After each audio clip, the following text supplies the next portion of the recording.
आज के इस वीडियो में हम मैथ्स पेपर 2023 का 7वां क्वेश्चन देखेंगे।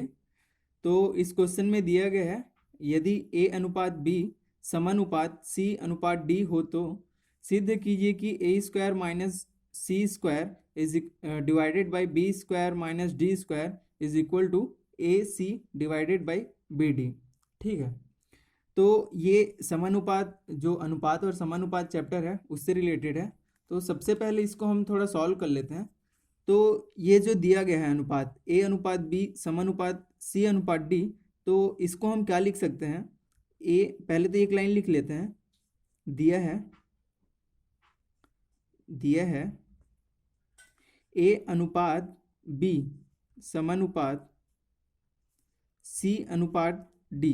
ठीक है, तो ये जो अनुपात है उसको हम क्या लिख सकते हैं, बटे के रूप में लिख सकते हैं। ठीक है, a अनुपात b को a बटा b भी लिख सकते हैं, और जो ये समानुपात है उसको हम बराबर के चिन्ह में लिख सकते हैं c अनुपात मतलब c डिवाइडेड बाई d। ठीक है, तो अब एक चीज मान लेते हैं कि माना कि जो ये इक्वेशन है, ठीक है, जो a अपॉन b है is equal to c upon d is equal to k के इक्वल मान लेते हैं। माना कि ये इक्वल टू ये हो, तब क्या हो जाएगा। तब सबसे पहले हम ये वाले और ये वाले को इक्वल लेके देखते हैं। ठीक है, तो तब क्या हो जाएगा, a upon b is equal to k, और एक क्या बन सकता है, या तो ये वाला और ये वाला इक्वल हो जाए, मतलब c upon d is equal to k। इतना तक आ गया समझ में। ठीक है, अब देखते हैं यहाँ से a की वैल्यू क्या निकल जाएगी। यहाँ से a की वैल्यू निकल जाएगी a equal to k into b. जो k है उससे b का मल्टीप्लाई हो गया। ठीक है, और वैसे ही यहाँ पर क्या आ जाएगा, यहाँ c की वैल्यू क्या निकल जाएगी, k इंटू ये d। तो यहाँ से निकल गया a की वैल्यू और यहाँ से निकल गया c की वैल्यू। ठीक है, इसको हम दोनों को अलग अलग इक्वेशन देते थे। इसको मान लेते हैं इक्वेशन 1 और इसको मान लेते हैं इक्वेशन 2।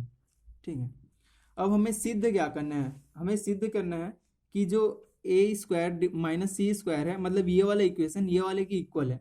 ठीक है, तो एक लाइन लिख लेते हैं, सिद्ध करना है, सिद्ध करना है। क्या सिद्ध करना है हमें, a square minus C square divided by B square minus D square किसके इक्वल है, A C divided by B D. ठीक है, ये सिद्ध करना है।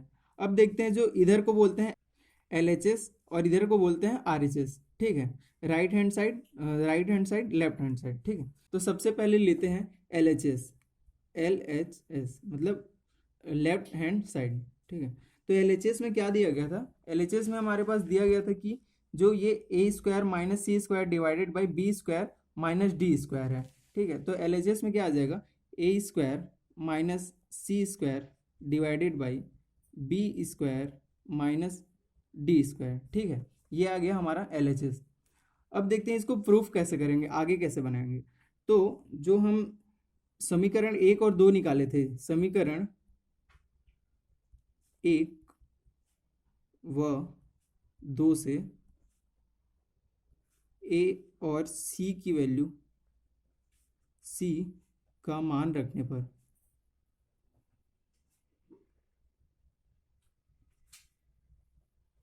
तो a और c की वैल्यू क्या निकाले थे हम, a की वैल्यू निकाले थे k इंटू बी। ठीक है, और वैसे ही c की वैल्यू क्या निकाले थे, k इंटू डी। ठीक है, अब पुट करते हैं हम a और c की वैल्यू इस इक्वेशन में। तो a की वैल्यू क्या है, k इंटू बी का होल स्क्वायर माइनस c की वैल्यू क्या है, k इंटू डी का होल स्क्वायर डिवाइडेड बाई ये क्या है, b square minus D square. इसको सेम रहने देते हैं।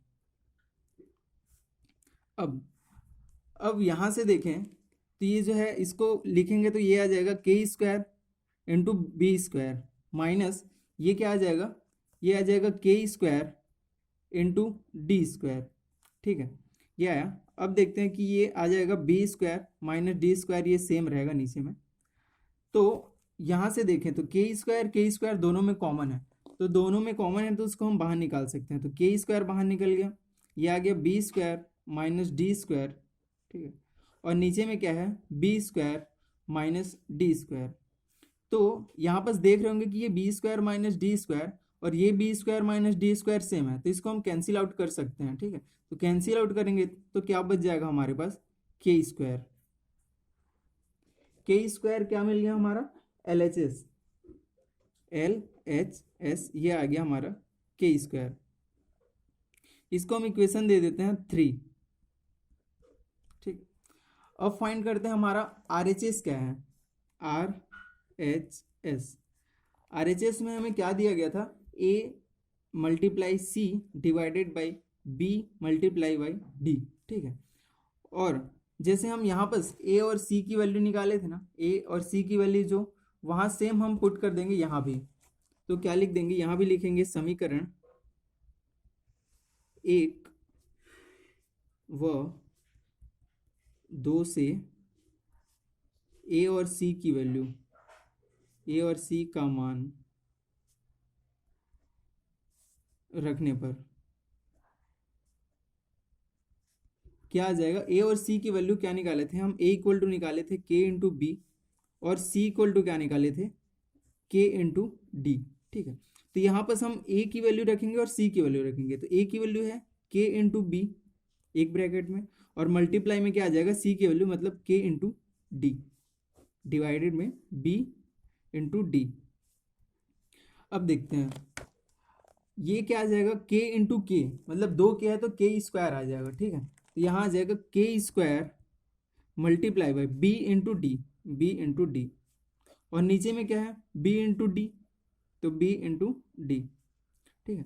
सेम ये बी और डी जो है सेम, मतलब बी और डी जो है नीचे में भी है और ऊपर में भी है, तो ये दोनों हो जाएंगे कैंसिल आउट। तो यहाँ आ जाएगा के स्क्वायर बच जाएगा, क्योंकि ये दोनों कैंसिल आउट हो जाएंगे, ठीक है। तो इसको हम दे देते हैं, ये आर एच एस है, और इसको हम दे देते हैं इक्वेशन नंबर 4, ठीक है। अब देखते हैं जो इक्वेशन नंबर 3 निकाले थे, L H S equal to k square, और आर एच एस निकाले हम के स्क्वायर जो है इक्वेशन नंबर 4। तो यहाँ से क्या लिख सकते हैं जब इक्वेशन नंबर 1 और 2 से, अतः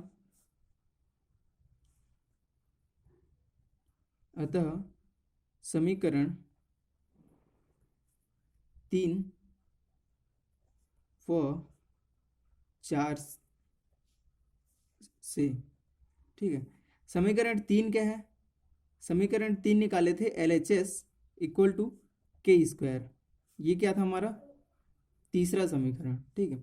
और आर एच एस क्या निकाले हैं, आर एच एस के square equal to k square, ये क्या था हमारा समीकरण 4, ठीक है। तो इन दोनों से पता चल रहा है कि एल एच एस, इसलिए L H S is equal to क्या हो गया हमारा आर एच एस। तो ये क्या हो गया हमारा L H S equal to R H S सिद्ध हो गया, मतलब यही सिद्ध करना था कि जो एल एच एस है जो हमारा लेफ्ट साइड है वो क्या हो गया राइट हैंड साइड के इक्वल हो गया, ठीक है। तो अतः सिद्ध होता है, क्या सिद्ध होता है, अतः सिद्ध होता है कि जो एल एच एस था वो क्या था, A square minus C square divided by B square minus D square is equal to किसके, आर एच एस, मतलब A C divided by B D. क्या हो गया, अतः सिद्ध होता है कि ये इसके इक्वल है, ठीक है। तो ये था हमारा फाइनल आंसर जो क्वेश्चन नंबर 7 है उसका। Thank you everyone.